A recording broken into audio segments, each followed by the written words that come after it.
ఈరోజు నేను మీకొక చక్కని నీతి కథ చెప్తాను. కొంచెం చిరిగిన పంచ, కాస్త చిరిగిన టీషర్ట్ ధరించిన ఒక వ్యక్తి తన 15 సంవత్సరాల కుమార్తెతో ఒక పెద్ద హోటల్‌కి వచ్చాడండి. ఇద్దరు కుర్చీలపై కూర్చోవడం చూసి ఒక వెయిటరు 2 గ్లాసుల చల్లటి నీటిని వారి ముందు పెట్టి ఇలా అడిగాడు. మీకోసం ఏం తీసుకురావాలి? మీరేం తింటారు? అని అడిగితే ఆ వ్యక్తి ఇలా అన్నాడు. 10వ తరగతిలో ఫస్ట్ క్లాస్‌లో వస్తే ఈ ఊర్లోనే పెద్ద హోటల్‌లో దోస తినిపిస్తానండి అని మా అమ్మాయికి మాటిచ్చానండి. మా అమ్మాయి మొదటి స్థానంలో వచ్చింది కాబట్టి మన కోసం ఒక దోస తీసుకురండి అని చెప్పగానే దానికి వెయిటర్ అడిగాడు. తనకు ఓకే, మీకోసం ఏం తీసుకురావాలండి అని అడిగితే అతను అన్నాడు, నా దగ్గర ఒక దోశకి మాత్రమే సరిపడే డబ్బు ఉంది, నాకొద్దు, అంతా మా అమ్మాయికి తీసుకురండి. మొత్తం విన్న తర్వాత ఆ వెయిటరు యజమాని వద్దకు వెళ్ళి ఈ విషయం చెప్పాడు. నేను వీళ్ళిద్దరికీ కడుపు నిండా భోజనం చేయించాలనుకుంటున్నానండి.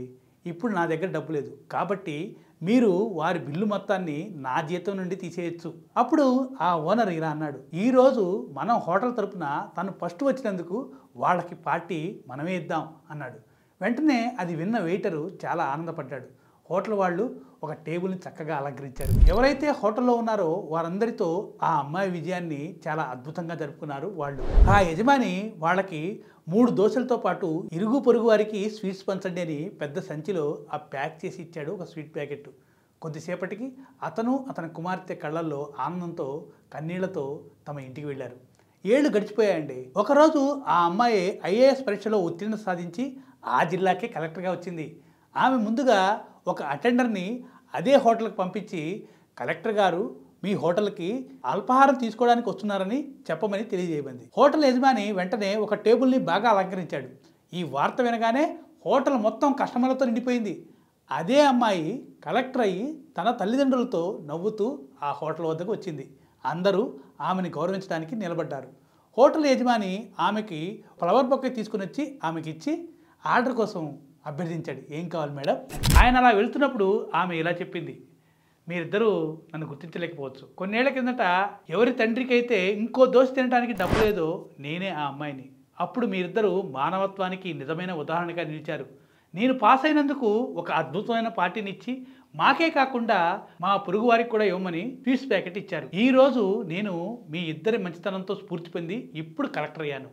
మీ ఇద్దరిని నేను ఎప్పుడూ గుర్తుంచుకుంటాను.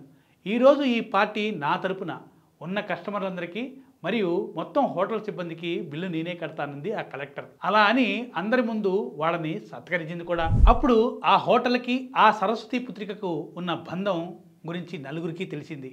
ఆ హోటల్ వైభోగం 10ంతలయ్యింది. అందుకే అంటారండి, చేసిన పుణ్యం నాటిన మొక్క ఊరికే పోదు. ఈ సరస్వతి పుత్రిక కూడా పేదరికంలో ఉండి తన చదువు సంధ్యలతో సంస్కార గుణంతో పేదరికాన్ని జయించడమే కాక ప్రజల అందరి మన్ననలను పొందగలిగింది. అందుకే అంటారు, కృషి ఉంటే మనుషులు ఋషులవుతారు, మహాపురుషులు అవుతారని. అందుకు నిలువెత్తు నిదర్శనం ఈ నిరుపేద పుత్రిక. అందుకే మనం మనుషులను మనీతో కాకుండా మనసుతో చూడాలి. అప్పుడే మన విలువ మరింత పెరుగుతుంది. లోకా సమస్త సుఖినో భవంతు. నేను చెప్పిన ఈ కథ మీకు నచ్చినట్టయితే మా ఛానల్ని లైక్ చేయండి, సబ్స్క్రైబ్ చేయండి. ఈ కథపై మీ అభిప్రాయాన్ని కామెంట్ రూపంలో తెలియజేయండి.